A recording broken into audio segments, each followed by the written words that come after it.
So we all know that eating well, moving well, sleeping well, and thinking well is good for us. So why are you here?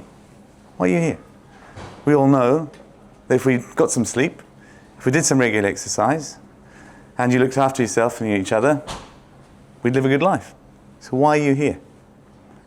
Why? Because it's so hard, because it's complicated, because it is so challenging.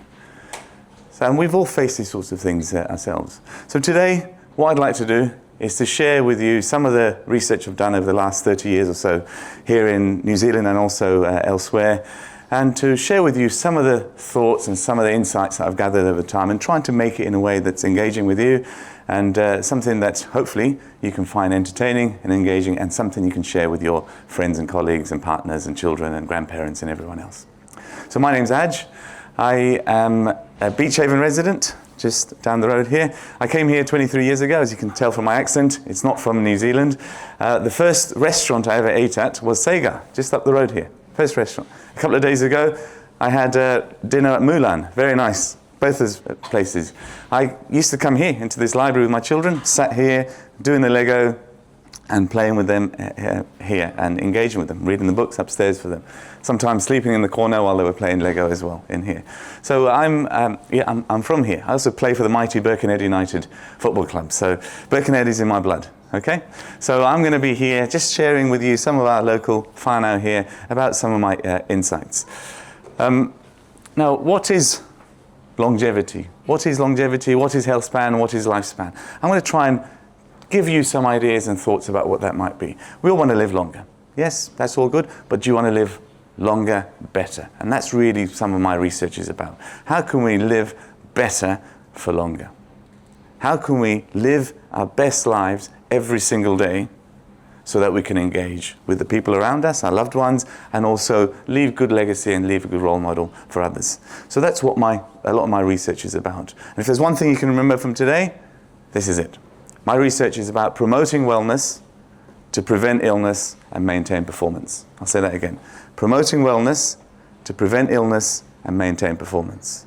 So that's what this health span is all about. Now, before I continue, I'd like to talk to you about my dad.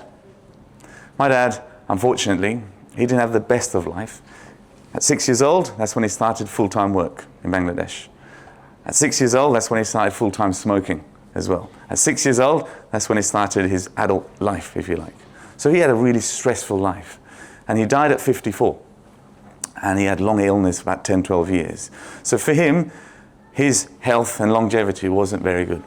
For him, he had some real challenges with stress, with anxiety, with trying to manage different families in different parts of the world. So my mum told me a story about him a few years ago. And she said, these are all AI-generated images, by the way, so it's not him. He was going out for a walk because the doctor said, finally, you need to stop smoking, and he did. He was smoking 60 a day at one point because of the stresses that he was going through. Okay, so he was going for a walk just around the block, maybe 400 meters, and my mum was like, "What's going on? Why has he not arrived?" And he's not arrived because he fell over. He fell over in the snow and he couldn't get up. He did not have the energy. He did not have the muscle capacity to get up. So he's there freezing. She had to go around and pick him up. That made me cry. And that was really, really, really personal moment. And that's one of the things I use as my purpose as to some of the research that I do. So for him, it was a really poor lifespan that he led. It was also a very poor health span that he had because he was cut short by many, many years. So what I would say to you, and I like using certain quotes and phrases, which hopefully you can remember, because we have to do this. We have to make time for our wellness, otherwise you'll be forced to take time for your illness. Make time for your wellness, otherwise you'll be forced to take time for your illness. So what does illness look like? Well, some of you may have come across this term called DALY, disability adjusted life years. So disability adjusted life years. So my dad, he started getting ill in the early 40s, died in 54. A lot of that life wasn't good life. Okay? And he should live to 80. So he lived actually way less than what he should have done. So he had a lot of lost healthy life. The other word that's more recently come out that we use in our research is QALYs. 1 year lived in perfect health. So for him, towards the end of his life, he was living very few quality years, but a lot of disability years. So if you add both of those together, he should have lived up to 80, died at 54, but he really had far, far fewer years of quality life. And that's what we work towards. The epidemiological research that we're doing is how can we build the quality in the time that you have. So think of it like that quality over quantity, but if you add the two, then you can have longevity, and that's what longevity really is about. Okay? Now, we all age. We all age. It's a process. It's a natural process to go through. And aging happens in various ways. Your organs, your connective tissue, your mental capacities, your physical capacities, all of those things change as we age. And for some people, if you do certain things, you'll age better than other people. And so what we want to do is to help people age well. And think about that lifespan, think about that health span, think about also that opportunity to live the best life every single day. So longevity, not just living long, but also how well you live in that time. So healthy aging is a process, and we can do it. And I'm going to give you some tips about what we can all do right now. For those of you young in the room, those of you maybe even a bit older, it doesn't matter, you can do this as you age now for the rest of your life. Now, something else that happens with age, you may have come across this term called sarcopenia. That's just the body's way of reducing the muscle mass, muscle capacity as we age. And I'd like to give you a little trial. If you can just put your hands across your chest, put your things down, hands across your chest. You might need to put things down. Hands across your chest. And what I'd like you to do is just to stand up without pushing down. Stand up and sit down again. Okay? Why is that important? I'll ask any questions. Why is that important? That ability to do that. Keep your muscles strong, but why? It allows us to do what? Sorry? Move around. Why is that important? Balance. Yes, but why is that important? When we move around, what can we do? Things. We can do things. What things? Anything. Shopping, food. Excellent. Clothing. Exercise, yes, all of those things. They say that is such a critical aspect for us because it allows us to go and get water. It allows us to get food. It allows us to connect with people. It allows us to stay physically, mentally, emotionally, socially connected and safe. Okay? So when we do our research with older people, we use these types of tests to see physical mobility and physical abilities to carry out normal everyday lives. As we age, it's not so much cardiovascular health or even metabolic health and so on. Loneliness is one of the biggest challenges and the reasons why health span changes. And loneliness is because you can't move. You cannot move to places. If you have a wrist fracture or hip fracture or so, that can be a massive challenge to yourself. So keeping your muscle function is a critical part of this. And we can all do little activities now to keep that going over time. Now, if you want to, please do it safely. You can do a quick test at home, put a stopwatch on, and do that up and down in 30 seconds. See how many you can do. So how many do you reckon you can do? For people 60 and above, 60 and below, they say you should all be able to do this. What's the sort of numbers you should be hoping for? What do you think? How many times up and down for men and for women? Any? Sorry? 13? That's not a bad guess. Yeah, any others? 10. 10? I'd hope a bit more than that. So maybe 14 to 19 for men, 60 to 64 years old, 12 to 17 for women. So you're right in the middle of that. So try that. See if you can do that at home. If you can't, what can you do to help yourself? Because that is such an important explanatory variable for so many other things that we do. Okay? As we just mentioned. So try that. And as you age, it gets lower and lower. So you can Google it. I'm not going to tell you the numbers now, but you can Google that yourself. So I've talked about well-being and wellness as well. Now, well-being and wellness, I'm in the way here. Well-being and wellness are two words that sometimes people mix at the same time, and they are slightly different.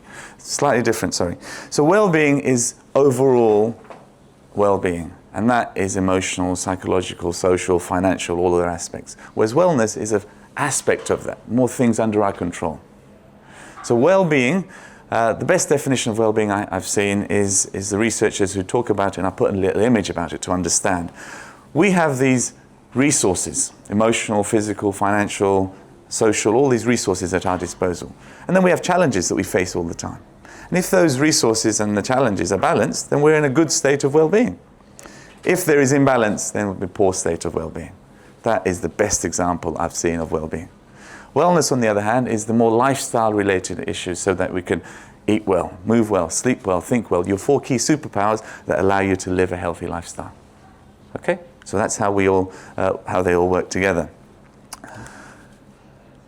So they're the 4 key pillars I'll be mostly talking about and concentrating on today. And hopefully you can take a few tidbits of information that can help you in your well-being and your wellness as well.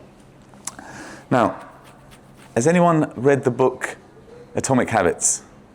Anyone? You've heard of Atomic Habits? Yeah, James Clear, great author, very good speaker. And I was listening to him the other day, and he mentioned something about the easy mode and the hard mode. And I'm, oh, that's pretty cool. I can bring that into my conversation here. And it's like we do things and we think it's the easy mode, but we do it hard. You've heard of the Wegovy. Wegovy, the new GLP-1 agonist drugs, the super drugs for weight loss and all the rest of it. Well, I would challenge people and say, that is trying to lose weight on the hard mode. Because it'll give you lots of challenges, physically, mentally, emotionally, financially. So it's impacting your well-being there. Yes, you may lose a few pounds, but you're not necessarily going to feel very well about it. If and when you stop, you're 4 times more likely to put on the weight. And when you do stop, not only is that weight coming back as just weight, but it's also fat mass, not muscle mass. So you're losing muscle mass, the ability to get up and so on, and you're gaining fat mass. So you're trying to lose weight on hard mode. Whereas easy mode is the little activities that's more sustainable and longer lasting and more likely to give you a better health span, not just losing weight. So just bear that in mind. So easy mode and hard mode. Other things sometimes people do, there are, on the health guide here, there is lots of gyms around here. Please do visit them. But please bear in mind that sometimes people go, right, I need to lose weight. I've got someone's wedding coming up and I need to lose weight very quickly. What can I do? You go into hard mode. I'm going to do this, I'm going to do that, I'm going to do this, and your body will go, no, I'm not going to let you do this. If you're going to spend more energy exercising, I'm just going to make you more tired and lose less in other ways. So your body will adjust. So again, you're trying to do it in hard mode. It's not going to work for you. The set points have not changed, so your body will not work. And you go, well, I'm doing all this dieting, I'm doing all this exercise, and I'm not losing any weight. Why is this so hard? Because you're doing it on hard mode, not in easy mode. So the little things, over time, sustainable habits, towards your superpowers, that's what will help you with your weight loss goals and everything else, okay? So I'll be talking about easy mode and hard mode as well. Has anyone come across the acronym HALT? H-A-L-T, HALT. Anyone? We all unfortunately do this, and this is the hard mode aspect. We make very poor decisions when we're hungry, when we're angry, when we're lonely, when we're threatened. When we're hungry, angry, lonely, or threatened, we can make very poor decisions, and we usually go towards the hard mode. We need to take that step back and do things on the easy mode. It's the little things over a longer period of time that will keep you doing these activities better for your health span, okay?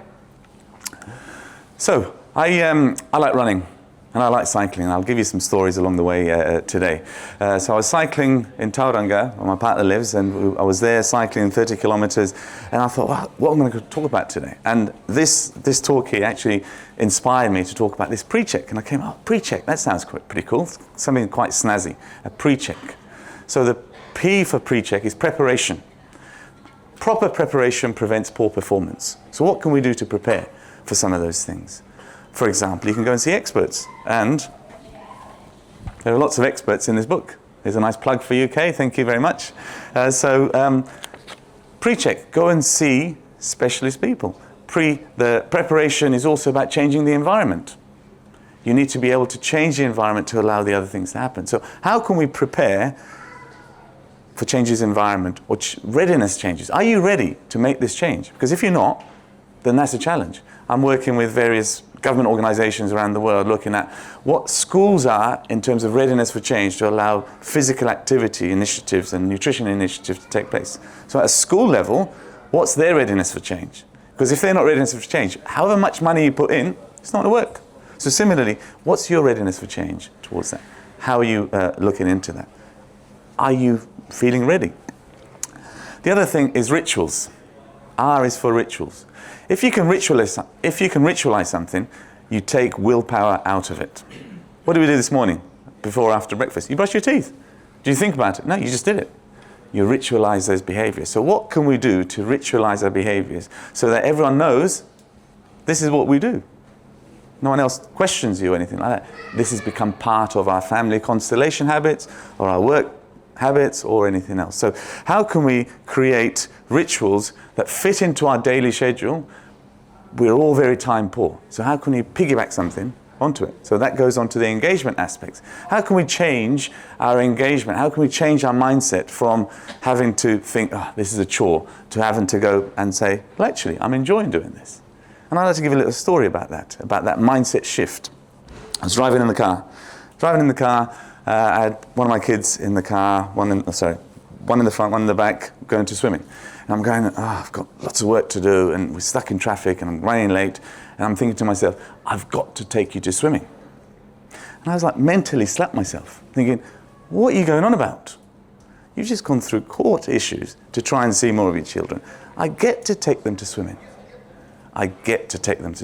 One letter difference from I got to I get to. I turn that frown upside down, as my mum would say. Okay, so, and it goes, all right, now I don't see traffic. I don't see time issues. I don't see everything else. I see my engagement. I see the reason, my deep purpose for doing what I do. So whatever activities we can do, if we can take this pre-check, are you prepared? Are you ready for this? Do you really want to do this? How can we embed it and piggyback it on our other activities that we do? And then how do we keep that engagement? The sustainable process. And it's about the process, not the outcome. And I'll mention this a couple of times. If we focus on the process, if you focus on the outcome, you can't get there. What will you do with your habits? You just stop.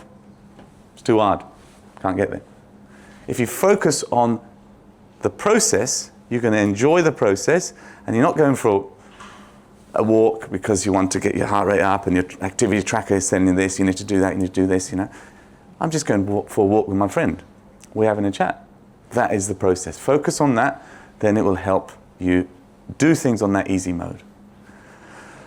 So I want to just talk to you about a few habits, a few things that, and you can possibly share some of your things as well with us. So as I said, the 4 superpowers, as Kay mentioned before: eat well, move well, sleep well, think well. Well, let's look at some of the eat well habits. And if you'd like to take a few notes, great. You can contact me afterwards, by the way. And I've got some leaflets over there if you do want to take part in some of our projects.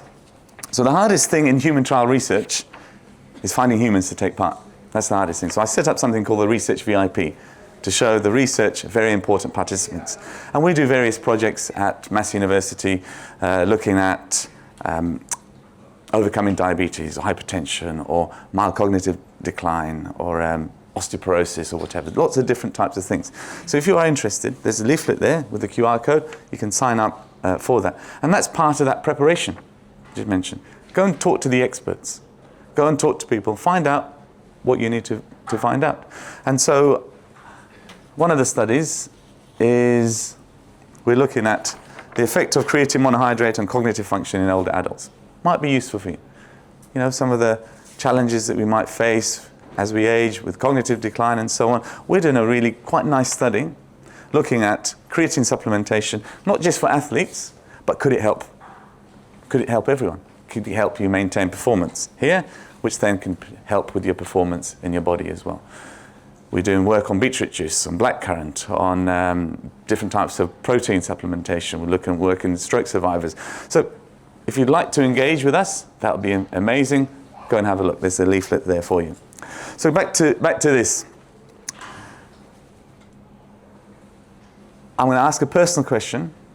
Hands up if you've gone on diet times. Someone said, go on a diet. Has it worked?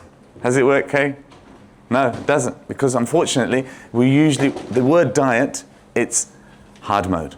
As soon as someone said diet, to me, I need to do this. Are you willing to make lifestyle changes?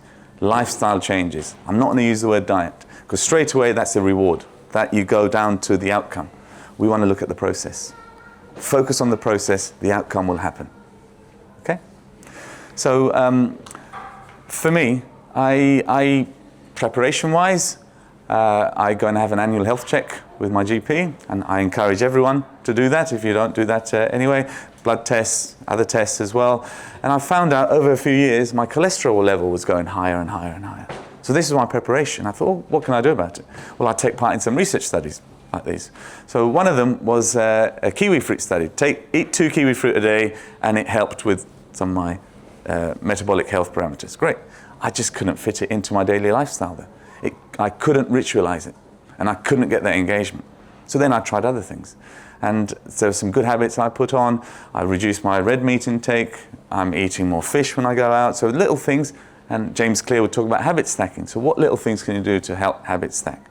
Now, one of the things I really looked into was intermittent fasting. And intermittent fasting is when you skip part of your meals at different times. And I skip breakfast. I haven't had breakfast there. I ate dinner about 7 and 8 o'clock last night, and I haven't eaten anything since. I've had water. I did a lot of preparation work around that. I spoke to some of my colleagues around the world around that topic. I then practiced it, and I've been doing it for many years, and I've noticed my cholesterol levels come down. So I did it on easy mode. I've done it over a longer period of time, and I'm managing that aspect of my cholesterol. I'm engaging with it. Colleagues, when I would do morning teas and so on at work, they leave food aside for me at morning tea, because they know, because I've told them, these are my rituals. Willpower out of it, this is what I do. We can all practice little rituals. This morning we sorry, I'll come on to the next one about that. Right. So focus on the process of the weight loss, not the outcome of the weight loss. That's the message from here. Move well. Another one of your key superpowers. As I said, if you can get up, walk off your chair and move a few meters or a few kilometers, hopefully, you will live better lives for all sorts of other reasons. It's a very important process in our health span. So I love this phrase, move more, walk often, mix it up. Walking is a very, very, very important activity for us. But what we can do is help ourselves in situations. We don't always necessarily have time for walking. So what I do, and I learned this during COVID, if I've on the phone, I naturally, like Pavlovian dogs, classical condition, I'm up and I'm walking around the lounge, walking around my office. My students look at me a bit strange because I'm doing laps around my office, my small office there. But that's the habit I've got into. I've ritualized that behavior and I engage with it because it just happens to me. As a result also, if you ever see stairs or lifts, I'm always walking up them. I've just ritualized that behavior. And I'm there even at the airport. Big heavy case, I'm walking up. People think I'm mad, but I do it because that's a free strength session for me. Okay? If there's one activity you can do, yes, there are lots of gyms you can join in. Walking upstairs is the simplest form of activity you can do for 3 different types of exercise. 1, strength activity. Every step you take, you put all your body weight onto one step. That's a strength activity. 2, muscular endurance. You do enough of those, you're improving your endurance capacity of all your muscles. And 3, if you do it enough, your heart rate's up, your breathing is up, and you're doing a cardiovascular activity as well. So walking upstairs, walking up a hill is brilliant activity for us all to do, if we can engage with it and if you can keep it going. If you can do it with your friends as well, even better. Then you're having a chat along with them too. So move more, walk often, mix it up. Mix it up by doing strength activities. I did my, it's not for everyone, I did 50 press-ups this morning, I did my 100 crunches, I did 50 dips, I did a wall sits and other things like that. That's just part of my normal routine. I've ritualized it. I've taken willpower out, this is just what I do. And I engage with it because it's not just a physical activity for me, it's also a thinking activity. It becomes a think well activity for me too. Right, next up, sleep well. Sleep well. Now, when's the best time? I'll ask the question here. When's the best time to prepare for sleep? When do you think? 9:30. 9:30 when? 9:30 p.m. 9:30 p.m.? Any other takers? When's the best time to prepare for sleep? The sun goes down. When the sun goes down, okay? Would you? In the morning. In the morning, when? In the morning. When you get up. Excellent, amazing, well done, brownie points to you. The best time to prepare for sleep, and the sleep cycle starts as soon as you wake up. So the first thing I encourage you to do to prepare for a good night's sleep, open your curtains, do some exercise, get your metabolic rate going. Okay? Can you see how they're all interlinked? You're doing things on easy mode.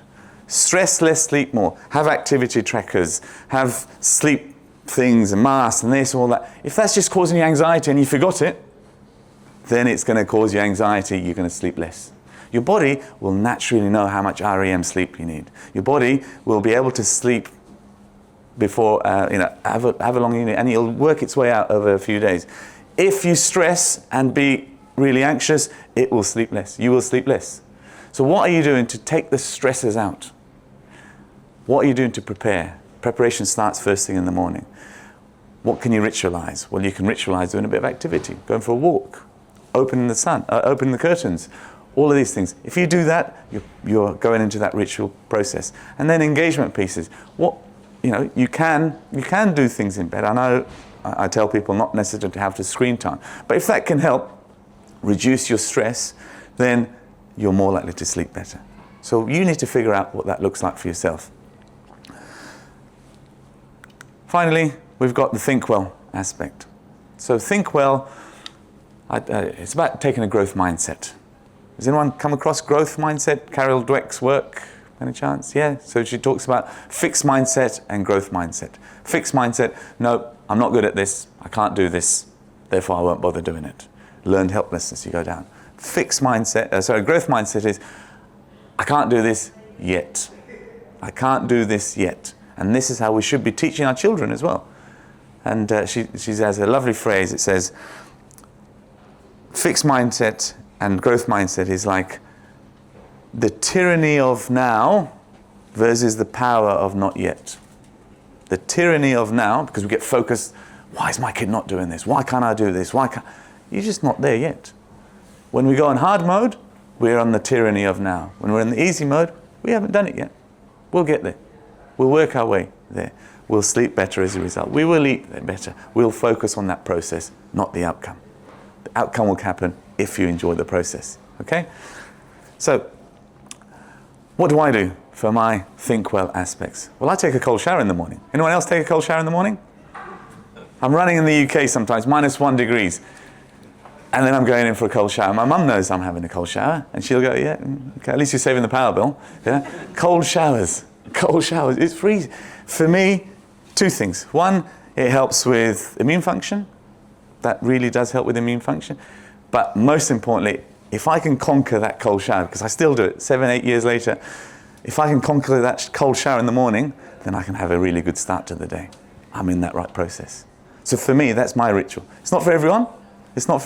Cold shower, I'm not there for long, maybe 2 minutes, but a cold shower for me is a really good way for me to start the day. I've conquered something that I need to do for the rest of the day. It's part of that easy, for me it's easy mode now because I've got into it. I do various breathing techniques depending on the situation. And the physiology tells us we make bad decisions when we're hungry, angry, lonely, or threatened. And that is when our sympathetic nervous system drives adrenaline levels up and we make poor decisions. So if you can bring your breathing under control, that can help dial down everything so you make better decisions. So think well aspect, the growth mind side of things, it can help in that preparation for a good daily life. I'm happy to share that I've been to counselling at some of the toughest times in my life. I went through counselling. And one of the most important pieces of advice for that counselling was the 3 A's. The 3 A's. First off, when you're anxious, and these are my words that I sort of talk to the counsellor about. I said, can I use this? I mean, yeah. Someone's knocking on your door. You open the door. There's anxiety there. You've acknowledged the anxiety. Hello, I'm anxious because of. Then you go, come on in. You accept the anxiety. Okay? You accept it. Then next, come and sit down next to me.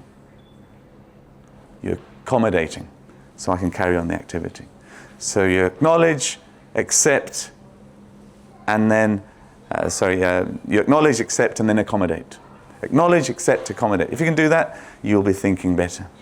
You'll be looking life on easy mode, and everything else will happen after. Okay?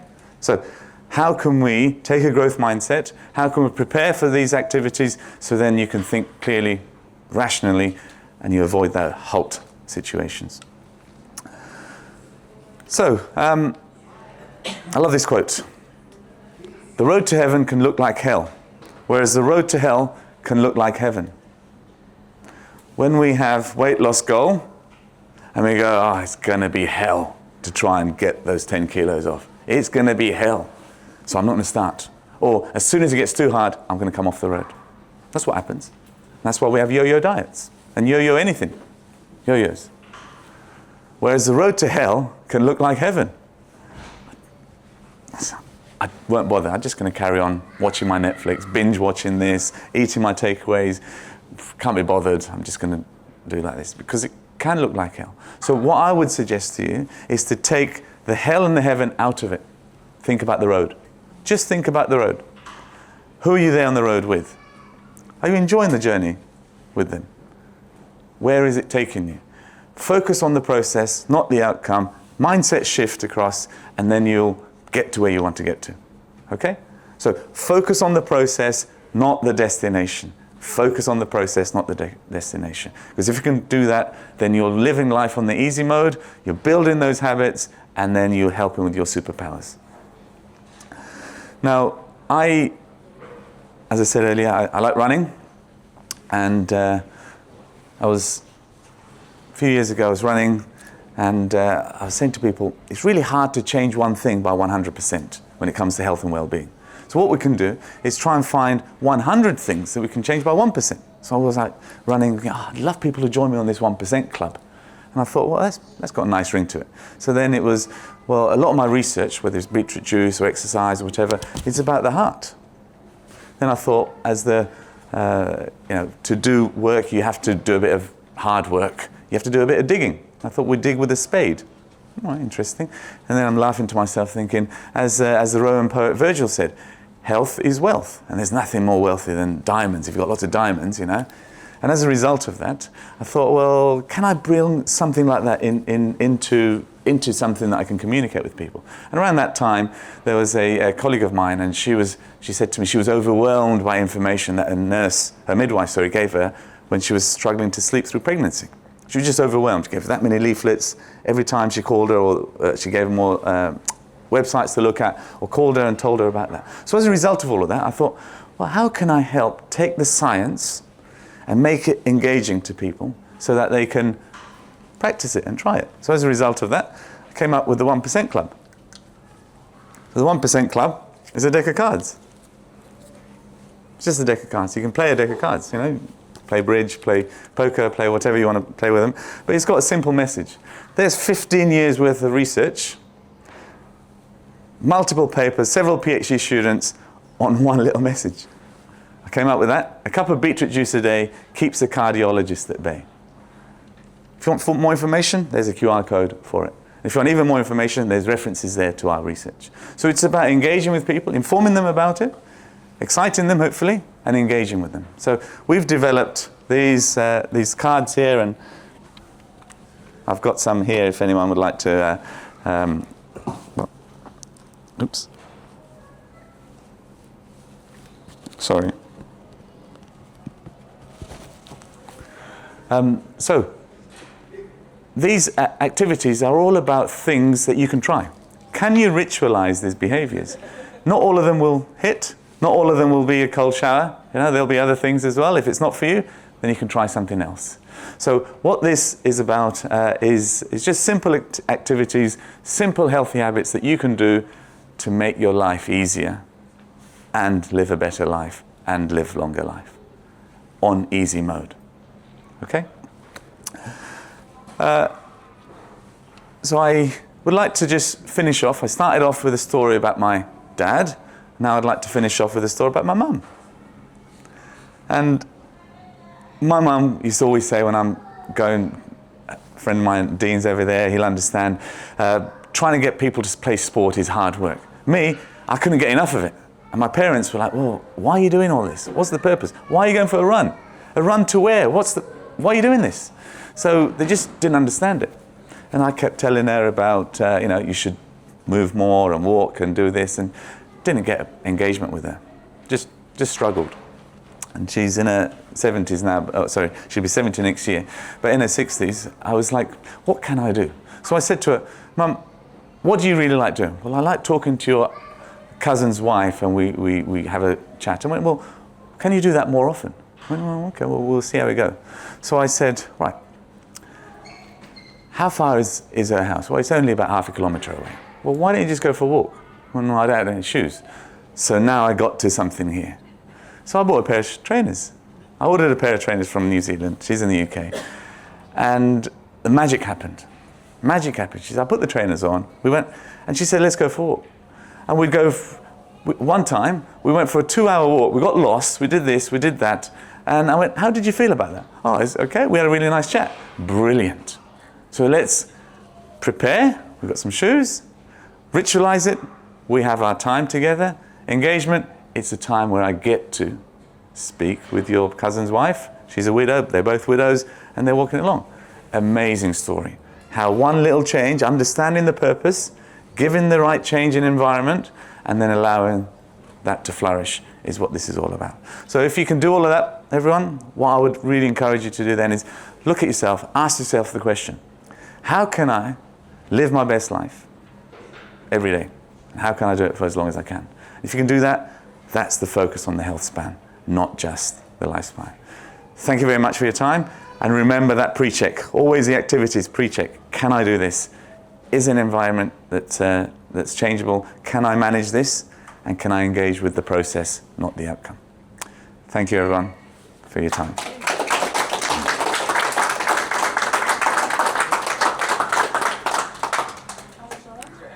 books that you talked about, could you give us a list of those? You talked about Carol. Carol Dweck, yeah, there's a, yeah. No problem. Also, for anyone who wants to replay Aj's presentation, we'll have it up on our YouTube channel, so you can go back to it, refer back to it, for more information to replay those positive messages. I don't know if anyone's got any questions. We've got a couple of minutes before the next presenters are on, so perhaps you could take. Yeah, please. Does anyone have any questions? Yes, please. Talk about the anxiety. Accept. Oh, sorry? The Anxiety, yes, yeah. Open the door. Accept, Acknowledge, accept. and then accommodate. Yes. Can you speak more of the accommodate? Yeah, great. So, excellent question. So for me, it was when I was going through my separation and so on, that was the challenging time. So I had to do a lot of self-searching around that time. It was a really difficult time for me. So